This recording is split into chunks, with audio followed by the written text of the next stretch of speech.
ಚಳ್ಳಕೆರೆ ತಾಲೂಕು ಕಚೇರಿಯಲ್ಲಿ ಶೌಚಾಲಯಕ್ಕೆ ಬೀಗ, ಸಾರ್ವಜನಿಕರ ಸಂಕಷ್ಟ ತೀವ್ರ. ದೀಪದ ಬುಡದಲ್ಲೇ ಕತ್ತಲು ಸ್ಥಿತಿ. ಹೌದು, ಇದು ಚಳ್ಳಕೆರೆ ನಗರದ ಹಳೆ ತಾಲೂಕು ಕಚೇರಿ ಆವರಣದಲ್ಲಿ ಸಾರ್ವಜನಿಕರಿಗೆ ಮೂಲಭೂತ ಸೌಕರ್ಯಗಳ ಕೊರತೆ ತೀವ್ರವಾಗಿದ್ದು, ನೂರಾರು ಜನರು ದಿನನಿತ್ಯ ಜಲಬಾಧೆ ತೀರಿಸಿಕೊಳ್ಳಲು ಪರದಾಡುವಂತಾಗಿದೆ.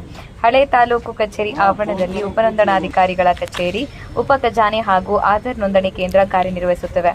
ಆಸ್ತಿ ಖರೀದಿ, ಮಾರಾಟ, ನೋಂದಣಿ, ಆಧಾರ್ ತಿದ್ದುಪಡಿ ಹಾಗೂ ಹೊಸ ಆಧಾರ್ ಕಾರ್ಡ್ ಮಾಡಿಸಿಕೊಳ್ಳಲು ನಗರ ಸೇರಿದಂತೆ ವಿವಿಧ ಗ್ರಾಮಗಳಿಂದ ಮಹಿಳೆಯರು, ಮಕ್ಕಳು, ವೃದ್ಧರು ಸೇರಿದಂತೆ ನೂರಾರು ಜನರು ಪ್ರತಿದಿನ ಭೇಟಿ ನೀಡುತ್ತಾರೆ. ಆದರೆ ಇದೇ ಕಚೇರಿ ಆವರಣದಲ್ಲಿ ಹೊಸದಾಗಿ ನಿರ್ಮಿಸಲಾದ ಸಾರ್ವಜನಿಕ ಶೌಚಾಲಯ ಉದ್ಘಾಟನೆ ಮಾಡದೆ ತಿಂಗಳಿನಿಂದ ಬೀಗ ಜಡಿದು ಮುಚ್ಚಿರುವುದು ಜನರ ಆಕ್ರೋಶಕ್ಕೆ ಕಾರಣವಾಗಿದೆ.